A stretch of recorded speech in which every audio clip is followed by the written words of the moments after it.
আমাদের বাংলাদেশে আমরা আমরা যেই জেনারেশন আছি আমরা কোনো ভোটই দিতে পারি না। একটি পক্ষ কোনোভাবেই চাচ্ছে না যে ডাকসু নির্বাচন হোক। বাংলাদেশের দ্বিতীয় পার্লামেন্ট বলা হয় ডাকসুকে।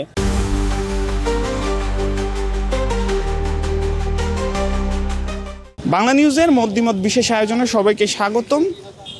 দীর্ঘ 6 বছর পর ঢাকা বিশ্ববিদ্যালয় কেন্দ্রীয় ছাত্র সংসদ অর্থাৎ ডাকসু নির্বাচন ঘোষণা করেছে ঢাকা বিশ্ববিদ্যালয় কর্তৃপক্ষ। আগামী 9 সেপ্টেম্বর দীর্ঘ 6 বছর পরে আয়োজিত হবে ডাকসু নির্বাচন। সাধারণ শিক্ষার্থীরা এই ডাকসু নির্বাচন নিয়ে কী ভাবছে তা জানবো, চলুন জেনে নেওয়া যাক। এই ডাকসুর মাধ্যমে আমাদের ভবিষ্যতের নেতারা সামনে এগিয়ে যেতে পারবে। আমরা দেখেছি দীর্ঘ 16 বছর একটা আওয়ামী স্বৈরাচারের ভেতর আমরা ছিলাম, এবং এর অন্যতম প্রধান কারণ দেশের ক্যাম্পাসগুলোতে আওয়ামী স্বৈরাচার তাদের বিভিন্ন গুন্ডা বাহিনী রেখে ছাত্রদেরকে দমন করেছে। এখন নতুন যে আমরা বাংলাদেশের স্বপ্ন দেখছি সেটা শুরু হবে আমাদের বিভিন্ন বিশ্ববিদ্যালয়ের হল সংসদ এবং ছাত্র সংসদ নির্বাচনের মাধ্যমে। এর মাধ্যমে আমরা আমাদের ভবিষ্যতের নেতা যারা আসলে শিক্ষার্থীদের নিয়ে কাজ করবে, যারা চাঁদাবাজি, টেন্ডারবাজি, গণরুমে নিয়ে অত্যাচার, নির্যাতন, ম্যানার শেখানোর নামে একটা শিক্ষার্থীর যত ধরনের শারীরিক মানসিক অত্যাচার সম্ভব তাদেরকে তা করা হতো। এবং ডাকসুর মাধ্যমে আমাদের বাংলাদেশে আমরা যেই জেনারেশন আছি আমরা কোনো ভোটই দিতে পারি না। আমার জন্ম 2005-06 সাল। আমাদের এই জেনারেশন জেনজি, আমরা যে ভোট বলে কিছু আছে, ভোট যে দেবো এই নিয়ে আমাদের কোনো আইডিয়াই নেই। সো এই ডাকসুটা হচ্ছে আমার জীবনের প্রথম নির্বাচন, এবং এই নির্বাচনে আমি দেখব যে যোগ্য, যে আসলে ক্যাম্পাসে কাজ করবে, যে টেন্ডারবাজি করবে না, চাঁদাবাজি করবে না, ভিপির রুমে ভিসির রুমে গিয়ে বেয়াদবি করবে না, এরকম ধরনের। এবং আরেকটা জিনিস আমি বলবো যে বিভিন্ন মানে বড় ভাইয়েরা যাদেরকে মানে হল এতদিন তাদের চাকরি করার কথা, ছাত্রত্ব শেষ, তারা এই হলে বসে থাকে, হলে বসে ছাত্রদের উপর জুলুম করে, অত্যাচার করে, চাঁদাবাজি করে। এবং এই বড় ভাইদের জায়গায় আমরা একেবারে সত্যিকারের ছাত্র যারা আসলে ছাত্রদের নিয়ে কাজ করবে এরকম ডাকসু চাই, এবং এই ডাকসুর মাধ্যমে আগামী ভবিষ্যতে বাংলাদেশের নেতা তৈরি হবে। আপনারা দেখেছেনই যে এখানে বাইনারি এখনই তৈরি হয়ে গেছে। এখানে দুইটি পক্ষ, একটি পক্ষ যারা জুলাই অভ্যুত্থানের পর থেকেই বলতে চাচ্ছে যে যেন আমাদের ডাকসু নির্বাচন হয়, খুব দ্রুত হয়, এবং একটি পক্ষ কোনোভাবেই চাচ্ছে না যে ডাকসু নির্বাচন হোক। সুতরাং আমি মনে করি একজন বিশ্লেষক হিসেবে যে সামনে হয়তো বিশৃঙ্খলা হইতে পারে, যেরকম অন্যান্য ক্যাম্পাসগুলোতে হয়েছে। বিভিন্ন ধরনের বিশৃঙ্খলা তৈরির মাধ্যমে ডাকসু পিছিয়ে দেওয়া বা বন্ধ করে দেওয়ার মতো ঘটনা ঘটতে পারে। তো এক্ষেত্রে আমাদের প্রত্যাশা থাকবে যেন আমাদের বিশ্ববিদ্যালয় প্রশাসন এটিকে কঠোরভাবে এটি দমন করে, যেন তারা বিশৃঙ্খলা হওয়ার মতো কোনো পরিবেশ তারা না দেয়। ইভেন বিভিন্ন বিষয় নিয়ে এখন হচ্ছে ঝামেলা তৈরি করা হবে, যেমন তফসিল ঘোষণা করা হচ্ছে, খসড়া তফসিল ঘোষণা করা হচ্ছে।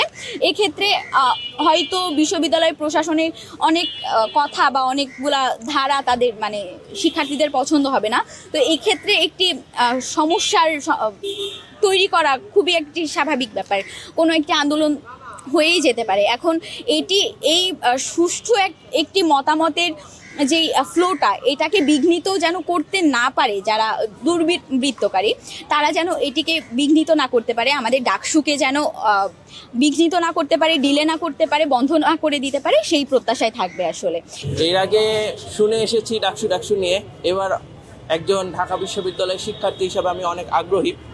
আর বর্তমান প্রেক্ষাপটে বিবেচনায় আমি ঢাকা ভার্সিটিতে এসে যে সকল মানে বাইরে থেকে শুনতাম যে ঢাবির অবস্থা বাজে বা রাজনৈতিক পরিপ্রেক্ষিতে অনেক ঝামেলা হয়, তো এসে আমি খুবই একটা সুন্দর পরিবেশ দেখতে পাচ্ছি 5 আগস্টের পরে। তো আসলে আমি খুবই আগ্রহী, এখন দেখা যাক কি হবে সামনে। বর্তমান প্রশাসনের যে স্বাধীনতা দিয়েছে, তো এই স্বাধীনতার পরিপ্রেক্ষিতে বোঝা যায় যে খুবই আশাবাদী, আমি সহ ভার্সিটির প্রতিটি শিক্ষার্থী খুবই আশাবাদী যে এবার স্বচ্ছতার সাথে হবে। সেই ক্ষেত্রে দেখা যায় যে আমরা ফার্স্ট ইয়ারে কিন্তু গণরুম পাই, এইবার কিন্তু গণরুম নাই, এবং প্রায় প্রতিটা হলে এবার সিটের ব্যবস্থা করেছে আমাদের।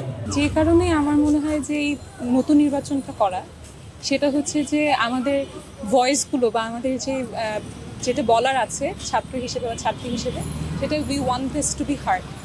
হ্যাঁ, তো এটা আমাদের এডুকেশন লেভেলে হোক, এটা হচ্ছে আমাদের ইমোশনাল লেভেলে হোক, যে আমরা একটা ছাত্র হিসেবে আমরা একটা পার্সনের কাছে গিয়ে যাচ্ছি বা আমরা সিনিয়রদের কাছে গিয়ে যাচ্ছি, প্লাস আমাদের এডুকেশন সিস্টেম কেমন হোক সেটা যেন আমাদের ওপিনিয়নগুলো বা আমাদের যা বলার আছে সেটা যেন ওরা শোনে বা ইন্টারেস্ট দেখায়। হ্যাঁ, আমার মনে হয় সেই লেভেলটাই যদি পার করতে পারে, that is more than enough for the first step, যেটাই অ্যাকচুয়ালি আমার মনে হয় না যে এক্সারসাইজ হয়।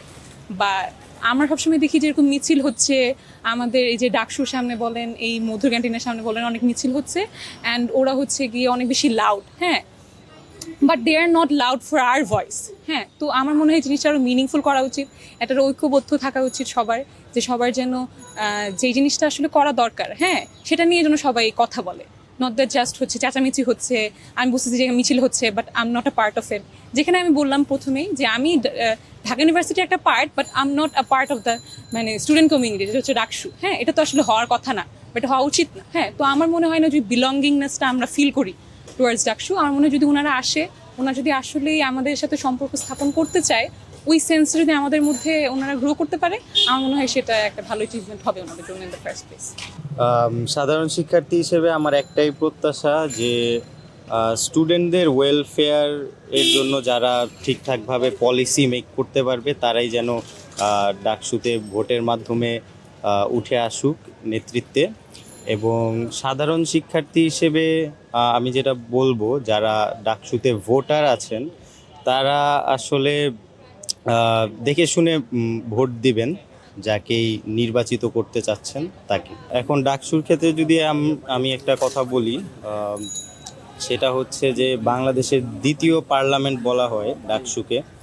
তো আমি মনে করি যে ডাকসু নির্বাচনের পরে যারা নেতৃত্বে উঠে আসবে তারা সাধারণ শিক্ষার্থীদের ম্যান্ডেটের মাধ্যমে উঠে আসবে এবং যে কোনো ধরনের গণতান্ত্রিক আন্দোলনের ক্ষেত্রে ডাকসুর নেতৃবৃন্দরা একটি জোরালো ভূমিকা পালন করবে। ডাকসুতে যেহেতু সাধারণ শিক্ষার্থীদের ভোটের মাধ্যমেই নেতৃত্ব উঠে আসবে, সেখান থেকে আমি মনে করি যে ঢাকা বিশ্ববিদ্যালয়ের যে পুরনো একটি কালচার ছিল, যে গেস্ট রুম, গণরুম বা এরকম ব্যাপারগুলো, যে একটা ব্যাচ আর একটা ব্যাচকে ডমিনেট করা বা একটা পলিটিক্যাল পার্টি সাধারণ শিক্ষার্থীদের উপর যে ডমিনেশন, এই ডমিনেশনগুলো কমে আসবে এবং সাধারণ শিক্ষার্থীদের সাথে ঢাকা বিশ্ববিদ্যালয় প্রশাসনের একটি সেতু হিসেবে কাজ করবে ডাকসুর নেতৃত্বরা।